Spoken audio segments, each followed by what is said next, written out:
India ने सूरज को समझने के लिए आदित्यवन भेजा तो चांद को समझने के लिए चंद्रयान भेजा।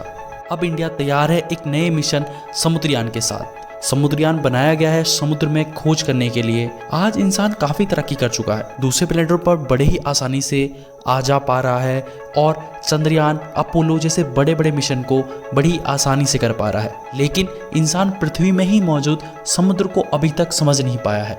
पृथ्वी का 71% समुद्र से घिरा हुआ है, जो आज भी इंसान के लिए एक अनसुलझी गुत्थी बनी हुई है। समुद्र के कई सारे राज है, जैसे बरमूडा ट्रायंगल, जहां बड़े बड़े शिप और प्लेन्स कहां गायब हो जाते हैं उसका कोई पता नहीं चलता है। और डीप ओशन में कई स्टार जितने बड़े तो कई एक बिल्डिंग से भी बड़े जीव रहते हैं और इंसान की सोच और पहुंच से दूर एक अलग दुनिया जीते हैं। भारत हमेशा से ही उन देशों में से रहा है जो रोटी मकान से ऊपर उठ चुके हैं और हर क्षेत्र में अपना नाम बनाना जानते हैं। अब भारत तैयार है समुद्र में अपना परचम लहराने के लिए। तो चलिए अब समझते हैं समुद्रयान को।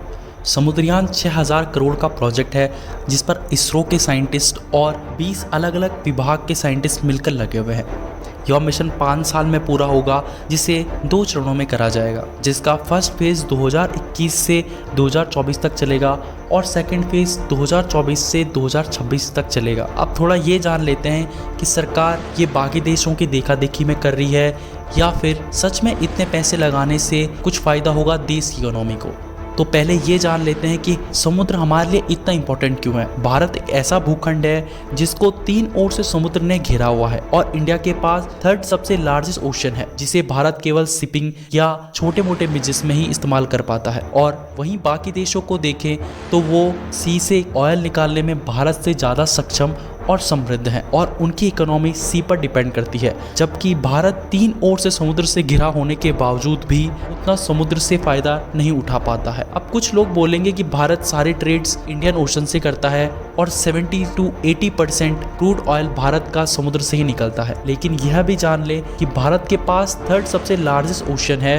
हम केवल क्रूड ऑयल और ट्रेड्स में ही ओशन का इस्तेमाल करते हैं, जबकि समुद्र में से गोल्ड, सिल्वर, फास्फोरस, पोटेशियम और मैग्नीशियम जैसे मिनरल्स भी निकलते हैं, जो कि इंडिया की जीडीपी को और भी आगे लेके जा सकते हैं। तो इसलिए ही भारत ने लॉन्च करा है अपना समुद्रयान मिशन, जो ऐसे मिनरल्स को खोज कर निकालेगा। अब तक China, France, Germany, Japan, south Korea और रसिया जैसे देशों ने ही ऐसे मिशन किए हैं और अब भारत भी इस रेस में आगे बढ़ चुका है। भारत में 30% से अधिक लोगों के घर समुद्र पर निर्भर हैं, क्योंकि भारत तीनों तरफ से समुद्र से घिरा हुआ है और 30% से अधिक लोग तटीय क्षेत्र यानी कोस्टल एरियाज में रहते हैं और समुद्र से संबंधित कार्य करते हैं। भारत की अर्थव्यवस्था को बढ़ाने के लिए हमें इस समुद्र का पता लगाने की जरूरत है। इसलिए भारत सरकार ने national institute of fashion technology के साथ मिलकर मिशन समुद्रयान लॉन्च किया है। इस मिशन समुद्रयान के हेड होंगे डॉक्टर जितेंद्र सिंह। बताया जा रहा है कि भारत ने हाल ही में समुद्रयान मिशन के लिए अपनी सुपर एडवांस सबमरीन मत्स्या 6000 तैयार की है। इस मिशन का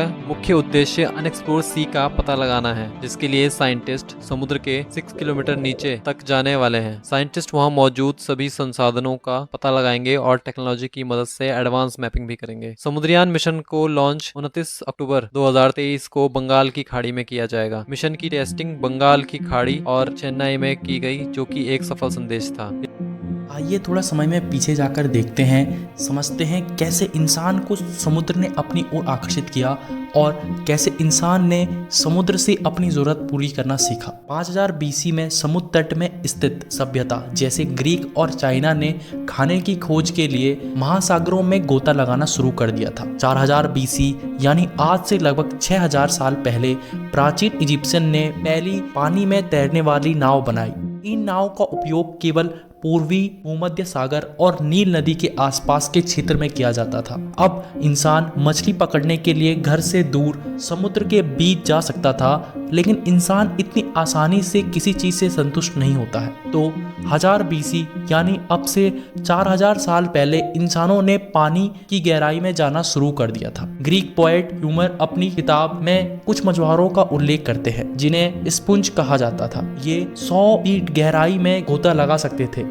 इन्हें इतनी समझ हो गई थी कि वे जानते थे कि समुद्र की गहराई में प्रेशर यानी दबाव अधिक होता है जो इंसानी शरीर को आसानी से नुकसान पहुंचा सकता है। तो इन लोगों ने अपने कान और मुंह में तेल भरना शुरू किया। कान का तेल कानों में पड़ने वाले दबाव को रोकता था और मुंह का तेल वो समुद्र तल में जाकर उगल देते थे ताकि उन्हें वहां थोड़ा अधिक समय मिल सके स्पंज काटने के लिए। अब स्पंज को भी समझ लेते हैं। स्पंज पानी में रहने वाला एक जीव है जो पानी से ही अपना जीवन जीता है। यह जीव समुद्र तल से ऐसी चिपका रहता है कि उन्हें वहां से हटाने के लिए काटना पड़ता है। स्पंज काटने वाले मछुआरे स्पंज कहलाने लगे। अभी भी इंसान रुका नहीं। हमारी एक्सप्लोर करने की चाह ही हमें पृथ्वी में स्थित बाकी जीवों से अलग बनाती है। 600 बीसी में टिन और अन्य रिसोर्सेज की खोज में एशियंट फिनिशियंस ने भूमध्य सागर के इर्द गिर्द रेड सी और इंडियन ओशन में समुद्री मार्ग खोजे। 980 बीसी में वो लोग अफ्रीका तक पहुंच गए और बाद में उन्होंने इंग्लैंड की भी खोज की। हम सभी को पता है कि पानी के अंदर कितना कुछ हो सकता है, कितने रिसोर्सेज और कितने बहुमूल्य चीजें। लेकिन आपको पता है समुद्र में खजाने की गोताखोरी कब और किसने शुरू की थी? आइए बताते हैं। 500 बीसी में पर्शियन के राजा जेरेक्स ने पर्शियन और ग्रीस के बीच में हुए कई युद्ध में से एक के दौरान खजाने की तलाश में साइलस और उसकी बेटी सियाना नाम की एक गोताखोर को गोता लगाने का काम सौंपा। उन्होंने अपना काम बखूबी निभाया, लेकिन जब जेरेक्स ने उन्हें अपने घर लौटाने से मना कर दिया तो उन्होंने पर्शियन जहाज के अड्डे की रस्सियां काटना शुरू की। पर्शियन जहाजों की रस्सियां काटने के लिए चाकू और स्नॉकल का उपयोग किया, जिससे वहां के जहाज आपस में टकराए। कई जहाज डैमेज हुए तो कई डूब गए। इस प्रकार उन्होंने अपना बदला लिया। अब गोताखोरी को केवल खाना इकट्ठा करने के लिए और खजाना ढूंढने के लिए नहीं बल्कि युद्ध में भी इस्तेमाल किया जाने लगा। 414 बीसी में ग्रीक हिस्टोरियन थुसिडिडीज ने अपनी कथन सीज ऑफ सार्कस में लिखते हैं कि कैसे गोताखोरी का इस्तेमाल युद्ध में भी किया जाने लगा। असल में उस टाइम के युद्धों में जहाज एक अहम भूमिका निभाते थे, तो ये नुकसित करने के लिए कि जहाजों के रास्ते में दुश्मनों ने कोई अड़चन तो नहीं रखी, ग्रीक अपने गोताखोरों को भेजते थे।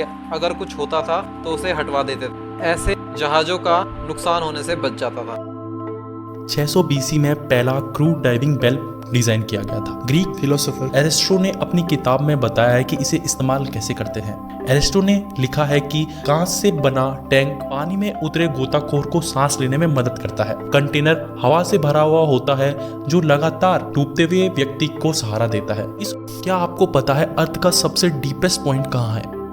अर्थ का सबसे डीपेस्ट पॉइंट 11 किलोमीटर डीप है अर्थ की सतह से, जो कि है मैरियाना ट्रेंच, मैरियाना आइसलैंड के पास। और इस पॉइंट को चैलेंजर डीप के नाम से भी जाना जाता है, जो कि 36,200 फीट गहरा है। ये थी हमारी आज की वीडियो। आज हमने समुद्र और समुद्र से इंसान कैसे जुड़ा वो डिस्कस किया। अगर आपको ये वीडियो पसंद आई है तो आपको हमारी एलियन और स्पेस के रोमांच से भरी वीडियो भी जरूर पसंद आएगी। वीडियो आपकी स्क्रीन पर है। अब हम आपसे अलविदा लेते हैं। जय हिंद, जय भारत।